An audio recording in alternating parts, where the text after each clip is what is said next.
En visite au Mali, le Premier ministre du Burkina Faso, Rim Talba, Jean-Emmanuel Ouedraogo, a été reçu en audience par le président de la transition, le général d'armée Assimi Goïta à Koulouba. Les échanges ont porté sur les questions d'intérêt commun à nos deux pays et dans le cadre de la Confédération AES, le Premier ministre du Burkina Faso est au Mali dans le cadre de l'anniversaire des 2 ans de la brigade citoyenne. Dans ce trésor, nous serons dans l'univers de Mohamedou Ouattara et Niaman Koulibaly, 2 ambulanciers qui sont essentiels dans la chaîne des urgences. Ils aident les patients, les transportant en situation critique dans les centres de santé, dans les hôpitaux. Une seule priorité, arriver à temps malgré les embouteillages, le stress et la fatigue. Mesdames et messieurs, bonjour, bienvenue aux informations sur ORTM 1. Tout d'abord, je vous emmène à Koulouba, à commune 3 du district de Bamako, siège du palais présidentiel. Là-bas, le président de la transition, le général d'armée Assimi Goïta, a reçu hier en audience le premier ministre du Burkina Faso, Rim Talba, Jean-Emmanuel Ouedraogo, qui est au Mali dans le cadre de l'anniversaire des 2 ans de la brigade citoyenne. Avec le chef de l'État, les échanges ont porté sur les questions d'intérêt commun entre nos deux pays et la Confédération AES. Pour plus de détails, écoutons le Premier ministre burkinabé Rim Talba, Jean-Emmanuel Ouedraogo est au micro de Alousseni Touré.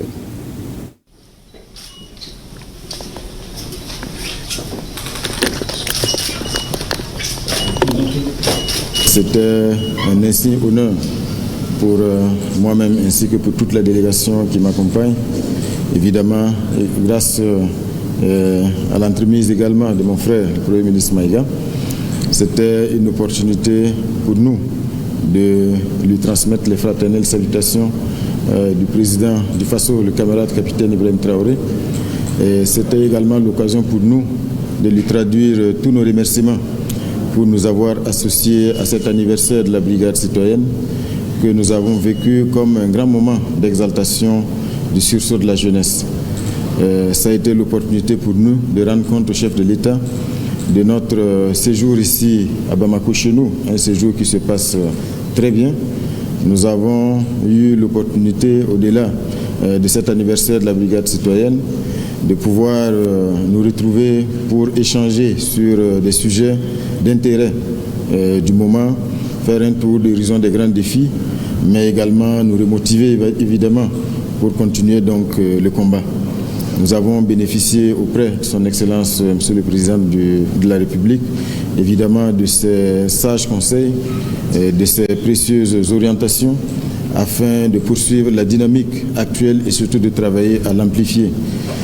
Son Excellence, Monsieur le Président de la Transition, nous a engagés à garder toujours à l'esprit le bien-être des populations, avec bien sûr en bonne place cette jeunesse qui est le fer de lance du combat qui est mené aujourd'hui au sein de l'espace confédéré, afin de nous affranchir d'un certain nombre de dominations, d'assumer le destin du Sahel dans son ensemble et surtout d'ouvrir des perspectives heureuses pour les populations basées sur évidemment l'exploitation des richesses du Sahel pour les peuples du Sahel et mettre fin donc à cette exploitation et à ces injustices que les peuples du Sahel ont vécues jusqu'aujourd'hui. Donc c'est pour dire que nous ressortons de cette audience plein de motivation, parce que son Excellence, Monsieur le Président de la Transition, nous a rappelé que le combat continue. Nous devons donc rester pleinement optimistes, mais également extrêmement vigilants face aux grands défis du moment, face également aux grands bouleversements géopolitiques, géostratégiques du monde et des bouleversements qui sont en cours et sur lesquels nous devons rester extrêmement attentifs. Je le disais tantôt, le Premier ministre du Faso est au Mali dans le cadre des 2 ans de la brigade citoyenne. Avec son homologue malien, ils se sont rendus au Palais des Pionniers en commune 4 du district de Bamako, en commune 6 du district de Bamako, pour encourager la brigade citoyenne et être témoin des activités citoyennes à travers la confection des pavés au bénéfice des populations. Mais avant cette visite de terrain, les 2 premiers ministres ont eu une séance de travail qui a porté sur 4 points, plusieurs points de la coopération bilatérale entre le Mali et le Burkina Faso. Reportage Mamari Kone et Aliou Touré. Convergence de vues entre le Mali et le Burkina Faso, 2 pays qui entretiennent de bonnes relations séculaires et qui ont beaucoup de choses en commun. C'est une séance de travail qui regroupe Maliens et Burkinabés autour des premiers ministres des 2 pays. Les sujets d'intérêt évoqués concernent la coopération bilatérale, les situations géopolitiques régionales et internationales. Une coopération qui unit nos deux peuples, nos deux pays, liés par l'histoire, la géographie et les valeurs communes, dont la consécration se traduit par la Confédération des États du Sahel, AES, que nous avons bâti et consolidé ensemble, main dans la main avec nos frères du Niger. Cette marche inexorable que nous avons entamée sous le leadership éclairé des pères fondateurs de la Confédération de l'AES, à savoir les excellences le capitaine Ibrahim Traoré, président du FASO, chef de l'État, le général d'armée Assimi Goïta, président de la transition, chef de l'État, président de la Confédération des États du Sahel, et le général d'armée Abdourahmane Tiani, président de la République, chef de l'État du Niger, demeure le cadre idéal, pour ne pas dire la seule voie vers la stabilisation, la paix durable et la prospérité partagée pour nos peuples. En réponse, le Premier ministre du Burkina Faso dira que c'est toujours un plaisir de se retrouver à Bamako, en terre africaine. Les deux pays font face à des défis communs comme la lutte contre le terrorisme et le développement. À noter que le Mali, le Burkina Faso et le Niger composent la Confédération des États du Sahel, AES. La séance de travail de ce matin, comme vous le savez, elle s'est tenue en marge de l'invitation que nous avons reçue fraternellement de mon homologue, le Premier ministre Maïga, pour prendre part à ce camp national de la brigade citoyenne. Donc ça nous a permis véritablement de faire un point de situation. Évidemment, on ne pouvait s'empêcher de saisir cette opportunité parce que c'est la toute première fois que je viens ici chez moi à Bamako en tant que Premier ministre pour pouvoir donc échanger sur des sujets d'intérêt. Donc ça a été l'occasion vraiment de faire un point de situation sur des sujets d'intérêt, non seulement d'actualité, mais aussi des sujets de fond. Et nous sommes ressortis très satisfaits des acquis engrangés, mais évidemment, on ne va pas dormir sur nos lauriers parce que nous savons que ce sont des dynamiques qui se mènent dans un contexte d'adversité, mais cela est de nature à décupler nos énergies, nos forces, et donc nous sommes sortis encore plus déterminés et plus engagés à faire en sorte que les peuples du Sahel dans leur ensemble puissent donc voir concrétiser leur soif de liberté, leur soif de dignité et surtout leur soif de prospérité. Quelques instants après, les deux premiers ministres sont rendus au palais des pionniers à Dianéguéla, en commune 6 du district de Bamako. Ici, ils ont vu à l'œuvre les éléments de la brigade citoyenne. Les deux premiers ministres ont suivi le processus de fabrication et de pose des pavés avant de poser des pavés au bonheur des populations. C'est avec beaucoup de plaisir et avec beaucoup d'enthousiasme que nous sommes venus ici ce matin, bien sûr aux côtés de mon frère, le Premier ministre Maïga, pour être témoin de cette très belle initiative qui se mène ici avec la mobilisation citoyenne.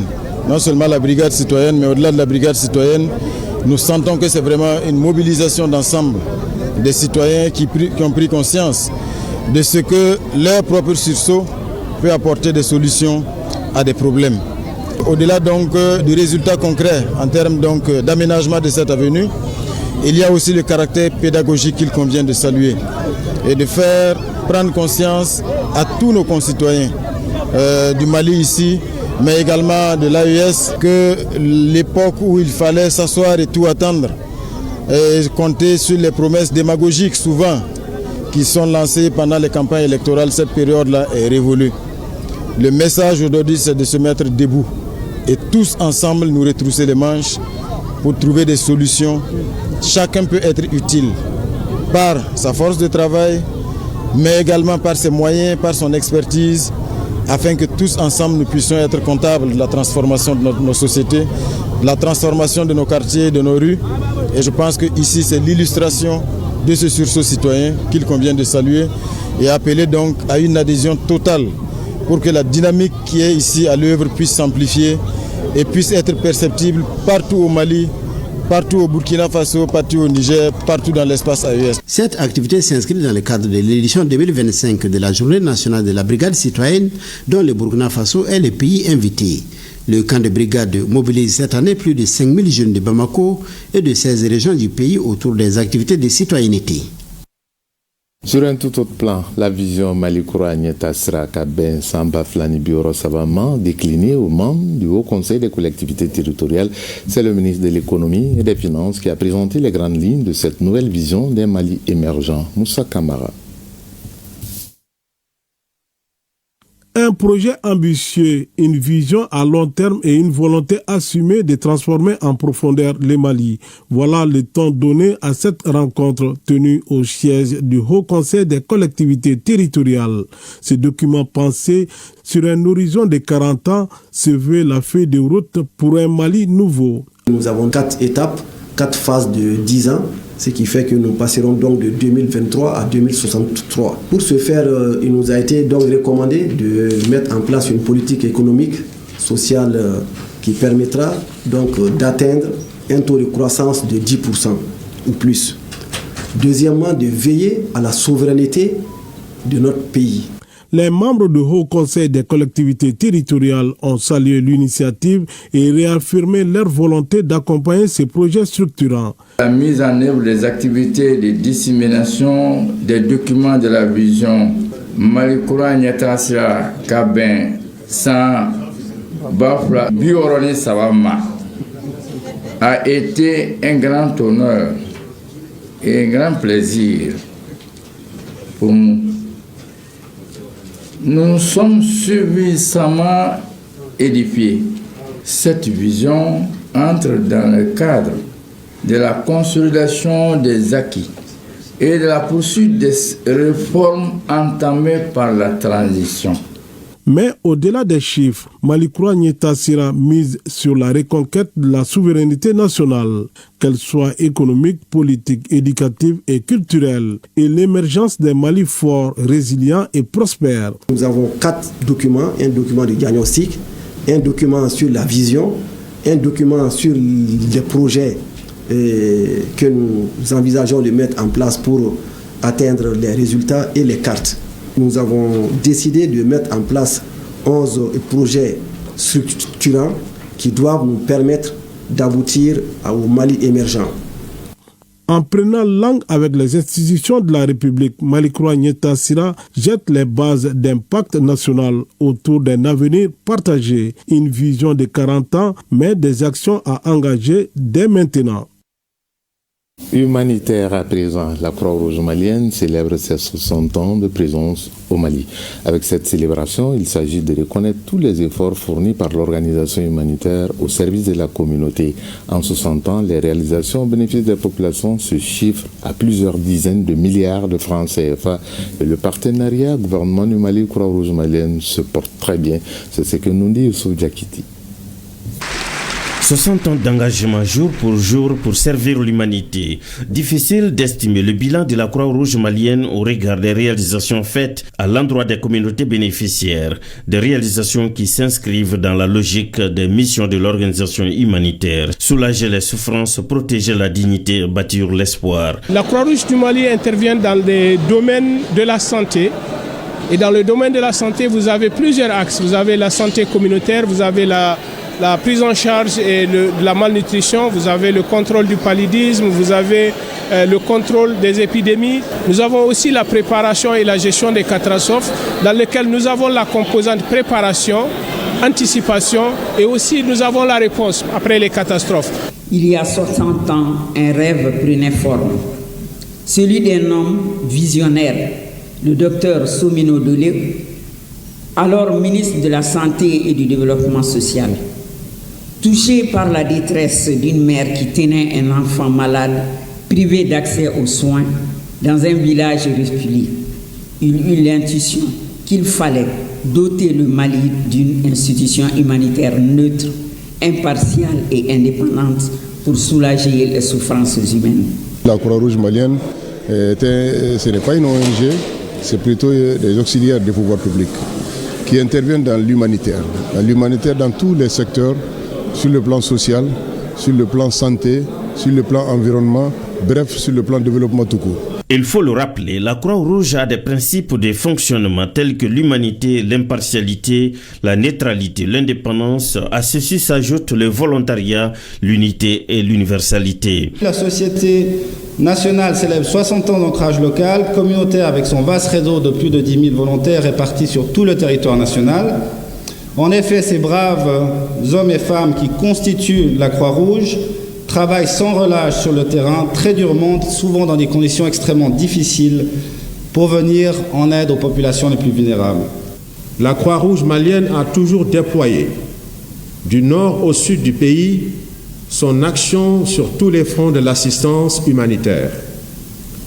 Des services de santé, de la nutrition, de la fourniture de l'eau potable à la protection, la Croix-Rouge malienne a constamment répondu présent. Les ministres de la Santé et du Développement social, présidente de la cérémonie, s'est félicité des résultats obtenus auprès des communautés bénéficiaires et a ensuite salué les efforts consentis par l'antenne nationale de la Croix-Rouge malienne. La Croix-Rouge malienne, c'est aujourd'hui plus de 10 000 volontaires mobilisés, un réseau actif dans toutes les régions, un acteur de premier plan face aux urgences, aux crises humanitaires, aux défis de santé publique, à l'insécurité alimentaire, à la protection des personnes vulnérables. En célébrant ce jubilé, le Mali rend hommage à une institution citoyenne et résiliente.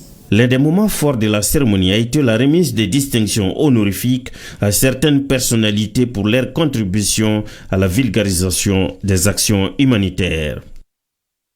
Ils ne travaillent pas à la Croix-Rouge, mais à travers leur métier, ils sont dans l'humanitaire quasiment tous les jours.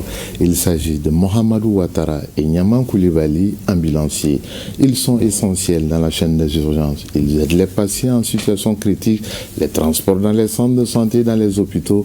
Leur priorité, arriver à temps, malgré les embouteillages, le stress et la fatigue. Quelles sont leurs conditions de travail? Comment vivent-ils cette responsabilité de tous les jours? Immersion dans leur monde avec notre reporter Soumaou Aïdara. Il y a le SESCOM de Savalbou 1 qui demande d'aller chercher une dame en travail là. Un appel, une vie à sauver, une course. C'est le quotidien de Mohamedou Ouattara, ambulancier à Bamako. Il commence sa carrière comme simple chauffeur, puis apprend le secourisme et acquiert les compétences nécessaires pour intervenir dans les situations d'urgence. Au départ, j'ai été recruté comme chauffeur. Ensuite, j'ai suivi des formations, parmi lesquelles comment est-ce que rouler une ambulance. Alors, comment effectuer les premiers gestes de secours, entre autres. Donc, c'est à partir de là que voilà, je suis devenu ambulancier. Comme lui, Niaman Koulibaly, 38 ans, travaille au CCRF de la commune 6. Lui aussi a été formé au premier secours.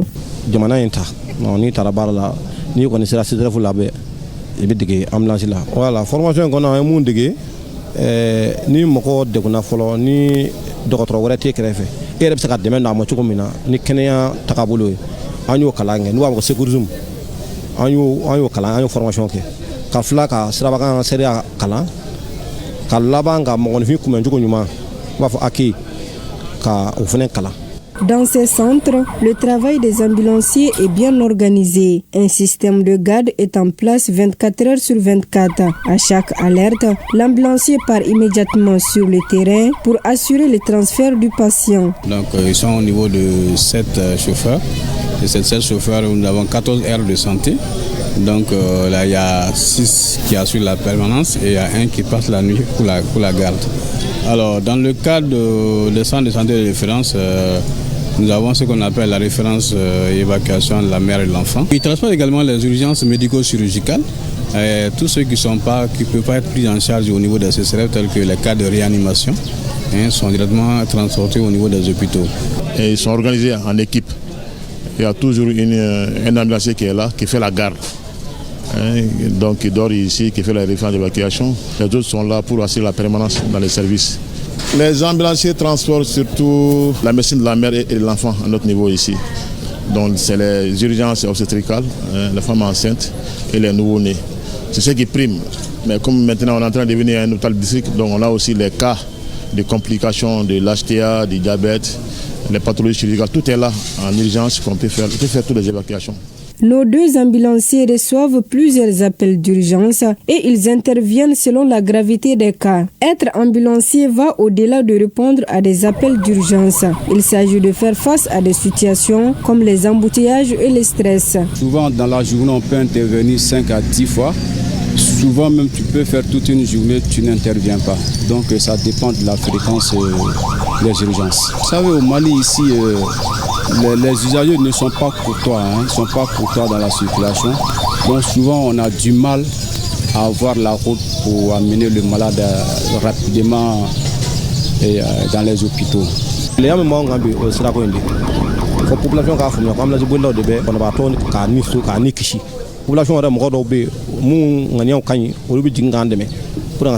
parce que ni bonabato be bolo tanga masa furakali yoro la itse lafiya abe hakili la ke nanana ya nika kisi maintenant ça ko sera fait que ikabara nyana. Le métier d'ambulancier ne rapporte pas gros, mais pour Mohamed Ouattara et Niaman Koulibaly, l'activité leur permet de couvrir les besoins essentiels. Le salaire n'est pas suffisant, mais comme on le dit, on essaie d'adapter notre mode de vie à notre salaire. Et la récompense, c'est juste des primes. Donc à chaque sortie, on a une somme symbolique de 1000 francs. Ensuite, on a des primes de garde aussi.